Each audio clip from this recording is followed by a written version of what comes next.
the presence, the aggression, and just the strength of this draft from SKT has been amazing so far. Zyra Syndra for one. There's the Cape ban though from Flash Wolves. I mean, Flash Wolves are just trying different things. They've realized on both sides they don't have the answers. They have to ban the Caitlyn because they don't want to return to the comp from game one. That means I imagine they're going to leave up the Ivern, which, again, Peanut got through the game on, but certainly wasn't convincing on. Ivern's still a super strong pick. You wouldn't fault Peanut for playing it again because they were able to pull that game out. Very similar, I feel like, to what Flash was tried to ban last game. The question is, do they also throw a Fiora ban out here? Instead, they go go with what beats you. That means there's a lot of other things still up. And the other interesting thing is, remember, both shielding supports and Ivern are up. So while Flash Wolves are not expected to go all in on Betty when it comes to a hyper carry, you definitely take away the karma to deny the two from SKT. And look, it looks like they'll just have to take the Ivern because of the potential of SKT. And the first two picks were exactly the same as in game one. In that game one, Karsa took Graves and Peanut took Ivern. So Flash Wolves trying to flip the script a little bit on that, but it is much different to support Bang, a 3-time world champion, or Betty, a player who's having his first split with the Flash Wolves. I mean, you're confident on Betty on Twitch, I say on Ashe, but certainly not the Twitch or the sort of champions that you're looking for to fit in, and the Twitch is going to be selected by SKT. I was going to say, our confidence in Twitch does rest very firmly with Bang, and SKT will take it quite early in this draft again, pairing it with the Lulu. He's going to flash it at least. We'll see if he wants to commit to locked in, I believe. A champion that did. That's it. Oh yeah, all right. We're good. Time for ban phase number 2. Maple has been spamming it in solo queue for sure, but we also have to keep in mind SKT can always play Nami and throw the Lulu in the mid lane. This is that's an exact composition they played in the LCK finals against KT Rolster, so that's always an ability that they have. It sounds like a pretty comfortable lane for Lucian, though, against the Lulu. So we've seen Faker kind of pick for comp and take the Orianna, thinking, okay, I'll get blue buff, I can just push and get out of lane, get solo killed, get pressured in the early game, and never get to that point. So I'm really curious for Faker to show us what the pick is against Lucian. I think everyone has a different opinion on a pick that could work. Say, for example, Fizz and go all in. There's many different ideas about what can work, but I want to know what Faker wants to do. Well, Fizz is banned, and Shen and Fiora will be banned by the Flash Wolves as well. I'm not going to lie to you, I just want to see him play LeBlanc. It's a possibility, he right? Already disrespected Maple with the largest CS lead in MSI history. He's got a game to give if they really have to, just show off. From memory, he hasn't played it on the international stage since the MSI final 2 years ago, where famously EDG had the exact tonic to end the undefeated record for Faker. So it is certainly possible, and you have to imagine that Maple's not chomping at the bits to play it 3 games in a row. Definitely not. The question now for Flash Wolves is, where does their top lane and marksman pick fall? They have so much shielding, they could play the Kog'Maw into the Twitch. It was unbanned for them, or they could just build more tankiness around it. The Galio is a very powerful pick for them. Looks like it'll be a disengaged Galio, though, a defensive Galio rather than the diving Galio we saw with the Gigabyte Marines. So I feel like the reliability there may actually be up in the air. And remember, SKT have long-range artillery of their own. Might even be locking in another one to complement the Twitch. And there are a lot of top laners banned in the second phase. Fiora, Shen, and even Gragas by SKT, kind of almost baiting them into the Galio pick. But there's a Rumble, and Faker might just go back to the matchup he lost last time. Yeah. Watching the early game of the match against Team WE, Faker was so close to turning that around on Lucian, and then he got styled on by Xie's Lucian for the rest of the game, so he wants a do-over on that one. It could also be another one of those situations where SKT is now up 2-0, so they want to save whatever reveal they would have for the next game. When they're up, they pick Orianna against everything and just rely on Faker to be good. And I think that's kind of the logic that I'll follow, because I talked to a couple of mid laners at this tournament about where Orianna works, and they say, okay, level 7 with blue buff, you can push and leave, and it's fine. But the moment the blue buff goes away, the matchup once again becomes Struggle Street. This is a matchup where Maple could find a way to run over Faker just like Xie did. But it's just a very different context. 2 games down, getting styled upon so much in game 2. Maple needs to channel his reputation, channel all his resources to not allow himself to be taken down by Faker, because the Orianna pick does feel like a style pick. Well, it's not the LeBlanc I wanted, but again, Faker already lost on it. He's just going to say, you know what, you can have this, and if you win, maybe you get something else here. But Lucian has only shown up once this tournament. It was kind of the big pick that we were expecting to see, and maybe a lot of different places. Yeah, everyone definitely made sure to polish it after what they saw Xie do on it in the last day of the group stage. They were playing it a lot coming in, but now we're pulling it out in an important, meaningful game. And you look down both teams and you look for Initiator, really isn't one. You know, honestly, it's two kite-back comps to great degree. Feels like the Rumble ultimate will be to control space. You don't have a lot to capitalize on. There's no ball carrier. This is the snowball draft. This is very much about kiting back, controlling objectives. Feels like the team with the jungle control will have so much power because they can dictate where the fights occur. Yeah, we're going to be seeing a lot of sieging and potentially a lot of objective trading. This is a style that I feel like SKT has really pioneered more than other teams. Incredibly low initiation, but that does not mean they're unwilling to do things. So very difficult for Flash Wolves to catch up on, because normally the answer to that, if they're taking low initiation, is just pick a bunch of initiation and try and get them, but Flash was gone with a different style. I mean, as you say, SKT have been known about this comp for the longest time. I actually cast my mind back to the Telecom Wars this season, because it was KT who were definitely going more this route at a time when more teams are going traditional tank top, teleport bot lane when the wave crashes, take turrets. KT definitely were following this sort of style, and it's interesting to see SKT bring back an old comp, put their own spin on it. But the fact that there's no ball carry, this definitely is a sort of draft that I saw from SKT in their losses twice in the group stage. To me, it doesn't have a lot of identity apart from, hey, there's a shield for Bang. If he gets ahead, he can rush up with a shield and do a lot of work. But no initiation on 10 champions is kind of a surreal world. Well, I said that Flash Wolves were pushed to the limit after Game 2 ended.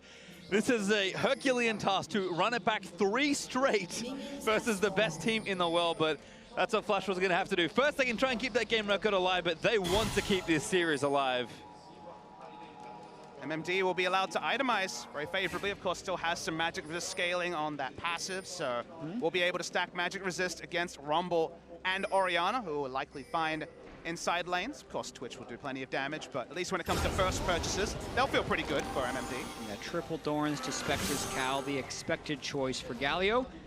Watching Karsa's jungle path as well. Curious how he's going to do it here. If he runs over to blue, smites it, and then preps the Gromp and the Wolves, that's a fairly standard route. I've seen a lot more of the fast clear Iverns actually start by channeling and smiting blue. That's the fastest path to level 4, but obviously scared of Peanut doing some type of invade to take his red buff right at the start. Yep, the Ivern buff to buff effectively here. Marks the red and then goes in. Here's Peanut actually with a level 2. Then Maple already dashed in. Faker just walking forward. Now I think Maple knows what's up. Damage area is going to be forced to flash and heal to get out. Use so much to get out from the gank.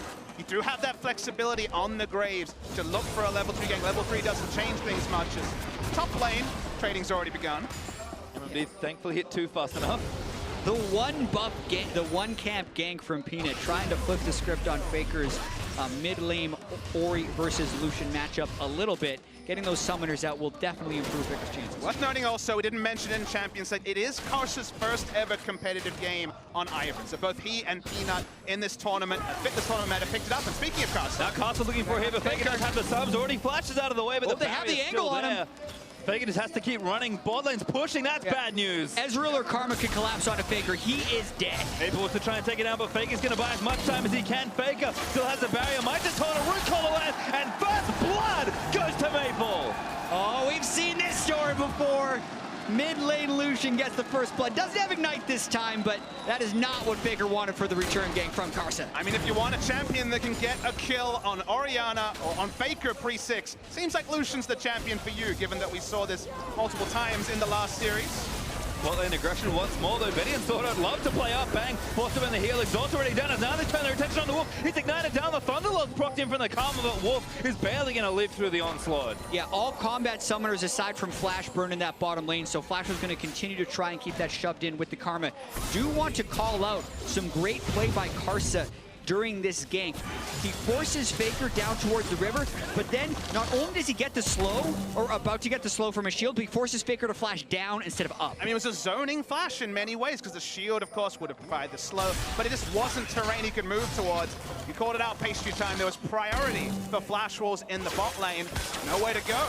Very well reasoned play by the Flash Wolves in their first nice advantage. You can see Faker's frustration. It was inevitable from the moment he couldn't go to his turret. And I really do feel like Orianna is not his preferred pick into the Lucian, but they're doing it again because they want to save something. It is a let's call it a gut feeling after watching enough SKT doing this, because we've seen he doesn't hold a natural edge over Lucian. We know the matchup. When he throws his ball out, Lucian can dash and avoid the damage, so it is a difficult thing he's picked himself into. But and picking for comp is kind of a weird thing to say when there's no ball carrier. You could say picking for guaranteed wave pushing, yes, absolutely. But given they've been playing this skirmish style and they really can't force much, I tend to agree with you, Jack. It feels like that's the only zero-sum explanation. Maybe we need an interview with Faker and get him to clarify it after the tournament. Andre will give away his secrets. He is quite the magician after all. MMD TPing back to that top side, though. Huni burns down the wave and will likely match and rejoin the wave. Tier also up for Betty, so that's kind of first early items coming out. But once again, Flash was off to an early, but a very slim lead. Yeah, and they do have some nice scaling when you consider Lucian and Ezreal coming in with the double shielder. So it's not that exactly same type where SKT can just group up around 20 or 30 minutes and automatically win. It could happen that way if they land the right spells, but it's not the same level of discrepancy in scaling. Without the Force, though, I feel like the game will be largely judged on vision. You know, vision is the big factor. We've talked about the Flash did have the advantage on very much in history as trading continues in bot lane. You imagine they're going to disengage, but here we go. A little support or combo, but Betty tunked out on the other side. Castle, though, he's actually joined in now. Wolf going to get rooted and be forced to flash. Rootcaller goes a little wide, dashes to a minion. I think he's trying to get out of the way, but Castle taking too much damage. Bang gets a kill in a 2v3. Peanut going to join the party. Betty zooms out of the way. He's got his flash, forced to burn it there, but now Sorta took damage on the back end. No die from Peanut, but so much force. It looked so good at the start for Flash Wars with the positioning, but Karsa takes a turret shot and another inexperienced Ivern player kind of used everything in his kit and just ate free damage when Twitch and Lulu turned. Yeah, that was the thing you would see from a player playing their first Ivern game on stage. A lot of times you'll feel invulnerable, but you're definitely not this early on into the game. So watching it one more time, Flash was really allowing the poison to tick on too long and losing these trades. And then Karsa doesn't have any damage in that situation, takes a Turk shot, and by this point it's over. And many champions, many junglers entering at that angle will have kill pressure. So many of them in the meta. Ivern is one of the unique that does it. He missed his abilities, took a turret shot, and he seemed to, from the face cam show, that it was kind of inevitable what unfolded. Yeah, frustrating there for Castle, who really is the heart of this team in so many ways. Always happy when they're ahead and frustrated when they lose. I mean, Karsa had the highest first blood percentage of any jungler in the tournament, so he was certainly performing. Ironically, the highest first blood percentage on SKT is actually Huni, just from getting solo kills. It isn't from the jungle at all, so certainly has been more about the counter ganking for Peanut. He has had plenty of kills, but not necessarily first blood. Botlane just keeps fighting though. Bang and Wolf in another 2v2. Exhaust is down. Bang getting chunked, but they need to get a little further forward. Bang taking a little too much damage. Tries to flash out of the way, but Betty! Oh my god! Missing shot! Bang! Dodging it, the heal is up! Cost gets down and Betty not gonna get it! Bang! The outplay right there by Bang and Wolf. Peanut to put the exclamation point as well. And Flash Wars game plan in Game 1 and Game 3 was to take the fights. You're taking fights against a double World Championship bot lane. And once again, outplayed. They landed enough poke on a Bang early, but he lost vision when he went down into that brush. They missed the Mystic shot. The control ward delayed. That allowed Wolf's shields to come back up. I mean, SKT knew exactly what they were doing to get every little bit of damage and health out of this exchange. You get to see the replay. I think it was very much the Q hitting in the midpoint here. You wait for it, Sword kind of threads it through. And then you're like, all right, maybe this is the trade here for Betty and Sword to win. He flashes out, though, and think of how much damage he loses in the 3 seconds or so around the brush. Exactly, the fatal damage could have come through in there. Karsa. He's getting burned down, already dies. Faker actually gets the kill. Shockwave gonna miss, that's a round one, but MMD in there, Peanut also invading. All the cams are getting marked, but they'll get taken soon. And SKT starting to take over. Ivern down, make him waste time with that channel on the red buff. Peanut has smite, so MMD could try to disrupt this, but not gonna happen. And going back to that bottom lane 2v2, this is one of the problems about playing against SKT is not only do they have the reputation of this amazing team, they're also the best mechanical players, so even in the individual moments, they will be able to outplay. Peanut got ulti, so Maple maybe not gonna live. Does have summoners, gets the culling back down. Peanut answers with his own ultimate just to get Maple out of the way. Does disengage successfully, but now Wolf maybe caught Sword Art. Thought they're gonna have to use that blasting cone. No, hold on to it for now, gets the ward down instead, but Wolf instantly sweeps it away. When you're casting SKT games, you have to look deep for adjectives to describe Snowball. Cavalcade of objectives, Snowball. Feels like we need more terms because things really do ramp up. Huni opening up on Karsa, and with Faker as backup, he's happy to go in. Yeah, giving Karsa no way out after he flashed directly over. Oh, that E landed. MMD, though, gets the Windsor ball back. Peanut's also up here. You have to think something's going wrong. MMD might not have the luxury of getting out in time, but he moves away from the turret. Gonna try and get one more wave, and SKT did actually pull away. The MMD will live this time. Yeah, and even with triple Dorans, though, getting pushed out of the lane, that's one of Galio's stronger points on the map. And even with that mid lane first blood coming through, that's about all that has happened. Now Karsa getting jumped on. Bang, another ambush started up. RuPaul is going to land for the stun. Huni, though, TP'd around for a kill. Bang's going to get another one. This is just SKT adding insult to injury right there. He got in there. You're wondering, where did he come from? It was clearly the teleport, but Bang disappearing from bottom because they've been able to push that up. Huni pushed up the top lane, and they cascade the pressure through to the rest of the map. I don't feel like either of these junglers are going to be favoring the Ivern too much. Both of them have felt some pain. Game 1 and Game 3 respectively. Getting collapsed on. Again, we talk about the Twitch, this time with Lulu and Orianna.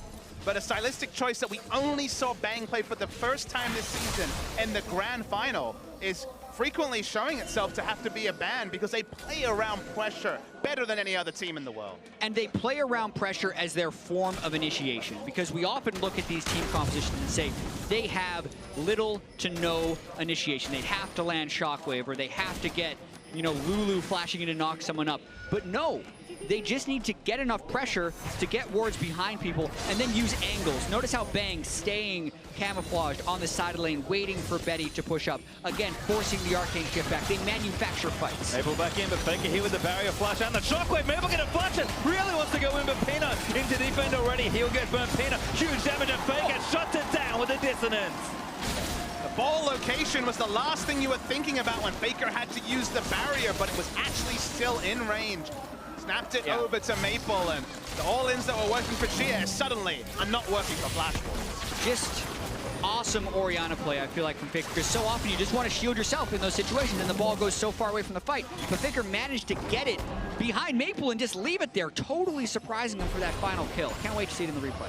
Credit to Peanut for another great counter gank as well, but you can kind of see the difference between an Orianna that's now ahead and a Graves forcing against a Lucian mid and an Ivern. This is kind of that point where it gets rough in the matchup. And you see the all-in, you're like, okay, this worked really well for Shia. What's going to happen? What's out the ult? Notice that he uses barrier and not command protect. He just walks back into range, uses W, Thunderlord's proc. He could have used command protect at any point. Yeah. That's actually gorgeous because he was too far away to use his Q. He couldn't move the ball anywhere further forward, so he actually just waited for Maple to walk next to it, cast his dissonance, and got the last hit. That's something you want to get after so many games on Orianna. And look, I love to get into the Faker stats. This is his most played champion, so he certainly has his eye in, even though some of the performances this tournament have left a bit to be desired. But even the laning matchup that Maple probably felt pretty confident about when he saw the Orianna pick again, it's not reaping rewards for Flashwolf. All right, well, it's no game 2. SKT have built a sizable lead already, 13 minutes in. 3,000 gold up, 6-1 up in kills, and the turrets are still looking healthy-ish on the side of Flashwolf. You have to think again, SKT know how to move themselves around the map, take their first turret kill, knock down multiple turrets in a row, and if that happens, Flashwolves are just too far behind to really recover in the mid game. Yeah, and there's the standing gold is what's preventing this lead from being the same level that it was in game 2, and the standing gold refers to the outer turrets in every single lane. Mountain Drake is up. The pressure has been acquired by SKT right there. They have the deep vision into Flashwolf's jungle, and they can get that Mountain Drake and then potentially push up for those turrets. And it's just, again, that using pressure as a form of initiation that you can kind of see from SKT. Look how far back the members of Flashwolves are forcing to play. This is kind of that brilliance and the elegance in SKT play that is very difficult to understand just looking at it. But when we see games play out time and time again the same way, you have to look a little further, and when you do, you just see the beauty. And it's not played without risk. They were making that play before Huni's teleport came up. MMD was hanging back because he had teleport of his own, but it's all about windows. It's all about knowing how much aggression you can show in the context of the 14 minutes that have occurred before you push up and threaten the dive. And when it's within 30 seconds of a teleport coming up, you may have a timer, but you start to doubt yourself. Yeah, and even now when they have full control ward vision of the river, they're not immediately going over to Drake. They're hoping to just keep chipping away on that bottom side, waiting for Flash Wolves to overcommit. They could also be waiting for their soul lanes to hit level 11 because they hit such tremendous power spikes when compared to what the Galio and Lucian hit at level 11. Flashes forward, Wild in there. Goodbye, Maple. There's your initiation, Jet. Hey, we talked about getting next to someone, and Lulu won't think that's one way. Oh my goodness. He smelled blood. You know, he had the Ivern game. He's working out his frustrations, flashing into melee range of an Orianna. I think Bang's going to turn it maybe back around. Shield the good, the redemption down to his caster, actually. That was his redemption that maybe got it done, but another flash from Bang. Betty desperately trying to finalize a kill, but no case will be closed today. Bang will escape with his gold, and there's Faker. First turret gold solo. Well, we said Orianna was probably not his preferred pick against Lucian. You never know. You could be fooled with his performance in this game after giving up first blood and the help of his team really putting Maple down in that mid lane. I mean, you understand the theory behind why he's picking it. You can question it based on theory. You can speak to other mid laners, but I think this is the don't try this at home sign that goes up. You see the Lucian mid lane in solo queue. I'm not sure Orianna is the tonic, but if played well and with the windows you do have when you have blue buff, when you hit level 9, the matchup can swing. And that's one of the things about Faker, is he changes the rules of the game a lot of the time. I mean, Peanut did some changes here too. Yeah, that was just unfair feeling. Faker might have gotten an assist right there. So. But just thinking about the game 2, where he picked Cassiopeia into LeBlanc. LeBlanc is pretty much the most banned champion coming in here. When people prepare the counter picks, they're thinking, okay, I can play maybe Ryze against it sometimes, or I pick a big shielding champion. And Faker, unlike any other player that we've seen in Pro, pulls out the Cassiopeia against it and absolutely dominates, something that no one else could do. We've seen so much LeBlanc in this tournament, no Cassiopeia. Again, I mentioned we saw some in Korea, but it wasn't played like that. There was no level 1 dominance, proxying waves at level 1. Faker, again, innovates on champions that we think are already solved and on matchups that on paper, that if you took a panel of analysts, there would not be any consensus that he's making the percentage play, but percentages don't matter when you're Faker. All right, here's that pressure starting him out from SKT. Turret gonna fall, needs a few more shots. Wolf thinks better of taking yet another turret shot. He learned from Betty. Huni might TP in behind if that turns into a fight in the bottom side. He was waiting for quite some time, but it took too long to set up that play, so now he's just gonna run back to lane. Faker again, 2 levels up on Maple at this stage. Level 13 is a real good spot for Orianna. Faker's about to hit it soon, and he still has blue buff. I mean, it's 5,000 gold up now for SKT. It's going to be 6 soon as this turret falls in the bottom side. And it's strange to watch them play sometimes. It doesn't always look like much, but somehow they're ridiculously far ahead. Bang again onto Betty, getting aggressive. Venom cast goes in. Pig's helping out. Redemption might have been enough to save him. Not in range for the Contaminate, so Betty lives this time. Bang back on there, but he's frontlining with the wild growth on him. As Bang bursts the ultimate Maple though. Oh, the calling. He's not going to get... Oh.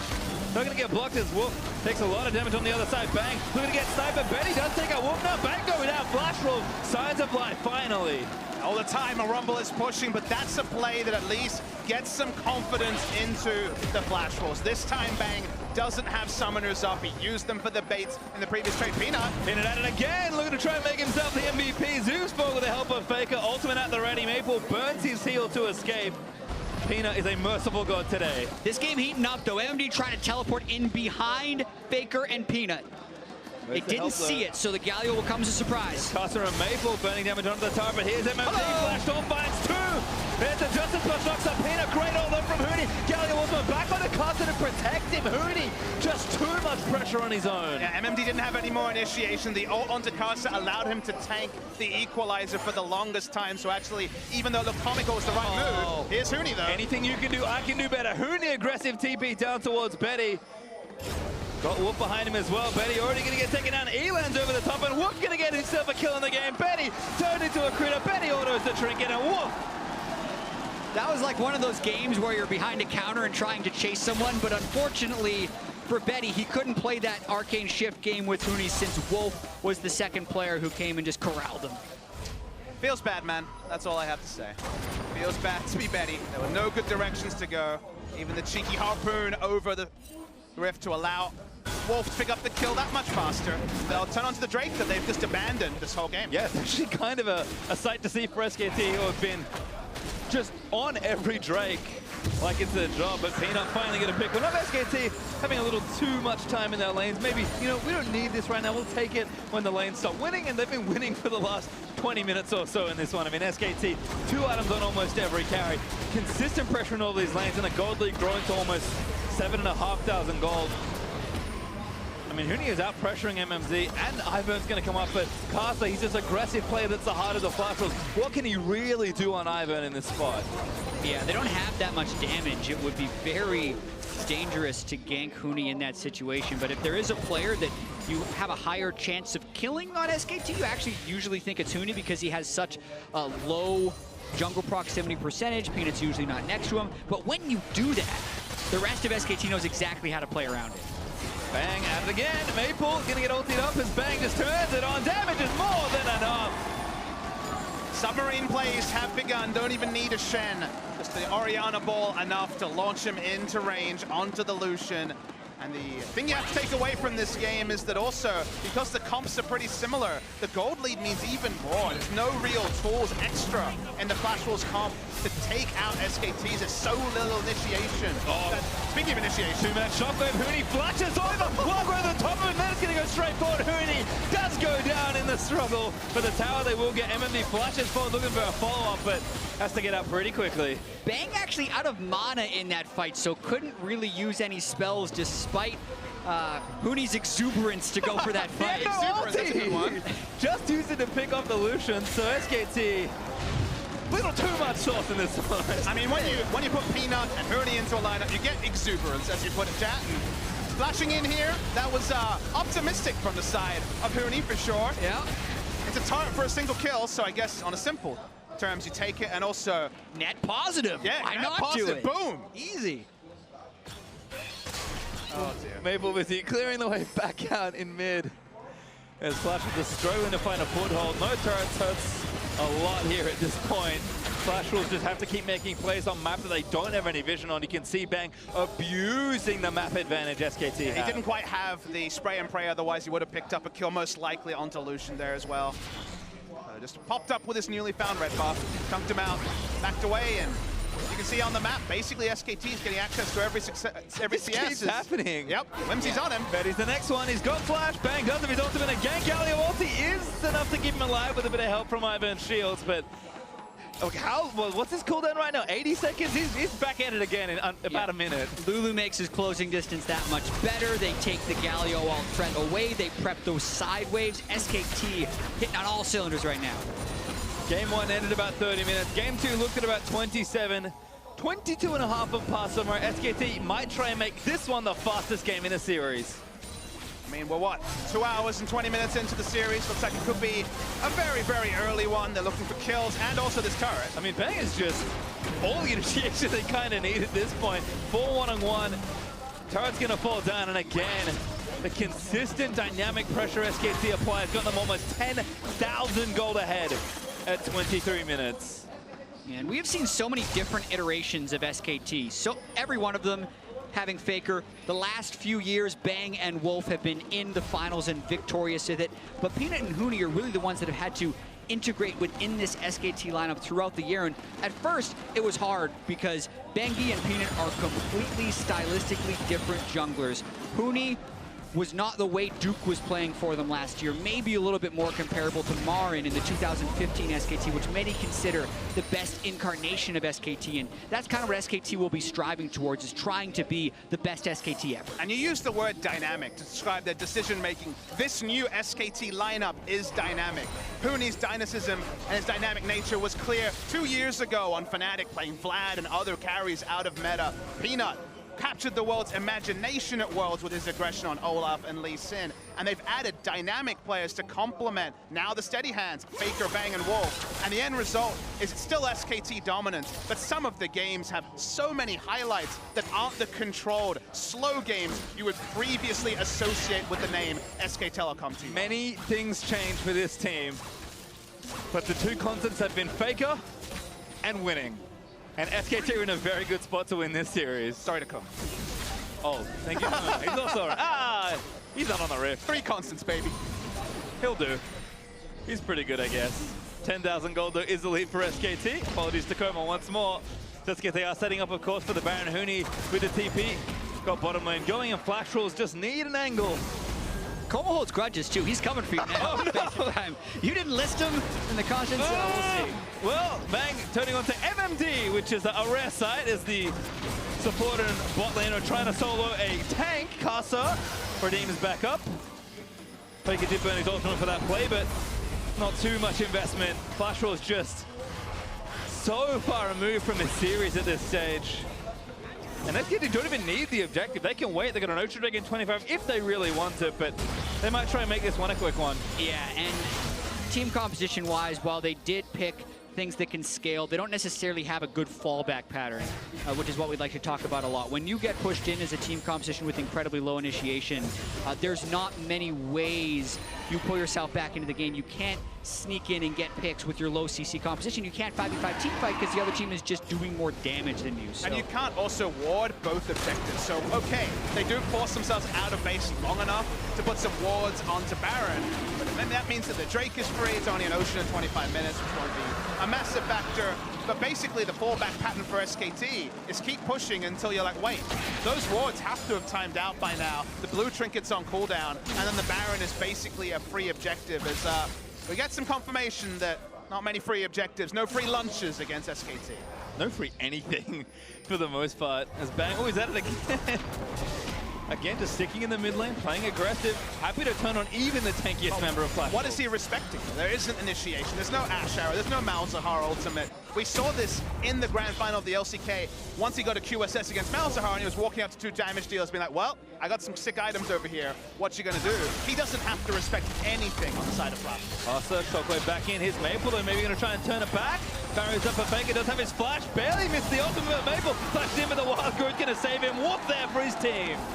Wolf in the clutch, and here's Bang! Oh, now Bang gonna play the counter situation, almost gets one down, opens up on a Sword Art, but Sword Art stays safe. Bang, though, holds onto his ultimate, and Huni has got the wave all the way to the in-hit turret. The time for Baron is coming very soon for SK Telecom. Yeah, and Bang is also just hoping for that final item power spike. He's about 400 gold away from Infinity Edge. Once he gets that, I really feel like that's when SKT will turn the corner on this game. We've seen them pick up their first Baron and end the game within 3 minutes in their last 2 matches. I don't see why this game would be any different. I mean, Betty can't be standing up. He's got no other choices. Flash contaminate from Bang. Hoping for something there. Well, that was pretty bad. Optimistic isn't the right word. That was just bad. There was no way with through heal he would get the kill unless Betty just forgot to heal. Which has happened in the past. So. Okay. Well, I mean, betting on players forgetting to heal. Yeah, it's not an SKT style. Well, they'll just take the Baron instead. They got more than enough damage for this on Casa with a smite. Might make it happen. It's already too late, though. Polymorph just for good measure. And SKT up 10,000 plus gold with a Baron. I've seen this before. Yeah. The game ends within the Baron. Start the timer. Game 2 ended with 2 minutes left on the Baron buff. Game 1 ended with a minute left on the Baron buff. They're getting the Infinity Edge on Bang at just the right time and expect a powerful push. Faker doesn't have an ultimate for a little while longer. An uncharacteristic Shockwave miss, but it is really the tiniest of edges that Flash Wolves can gain, and it's not even going to last that much longer. 3 minutes and ticking now for SKT. How much longer will this game go on? And it does feel like a Shockwave missing buys you time. You know, that's really all you get is you get a cooldown that will come up in 40 seconds. There's no counter pushing, there's no seesaw. It doesn't open up team fighting because they don't have engage. As you say, the smallest of victories as well. Bang's certainly hunting. One of the nice things about having such a carry-centric comp is that when you're ahead, you just surge ahead violently and can know that even in situations where you shouldn't be able to do stuff, you can still just outplay with all the damage you have. And if Flash Wolves had this sort of lead, the game honestly would be pretty similar. Sure, SKT is a little bit more trying to get camps and other things against the flow of the game. But with SKT ahead, there's our Nexus turret, sorry, inhibitor turret. Bold ultimate from Betty. Just being immobile for a second with Faker right there, but they have to clear the waves. Have to do something. Shockwave going to threaten. MMD going to look for a taunt. Gets 3 people. Faber going to turn it back around. Faker low, but he doesn't go down yet with the shields. MMD. Ulti's back on the Maple, but the Shockwave's going to seal MMD's fate. Huni diving into the backline, trying to take a Carter as Pino grabs a double there with Maple going down. SKT going to look to end it all. That's both solo laners down for Flash Wolves. We talked about that timer. They're right on time. Timer looking good so far, and SKT going to look for this first Nexus turret. Second in a fall pretty soon here as they TB back in with Huni. Daisy mounting his back opens up, and the swell of pressure has built into a wave that looks, the force of which looks to cleave Flash Wolves straight into. They will sweep the Flash Wolves, they will defend their MSI championship, and they will do what they have always done, achieve victory. And also removing any doubt of someone maybe having an edge sometimes on SKT, because Flash Wolves were 4-2 against them coming into this. Some people were whispering, oh, maybe Flash Wolves is SKT's kryptonite. No, they are not they are not the kryptonite for SKT here. Total dominance in a 3-0.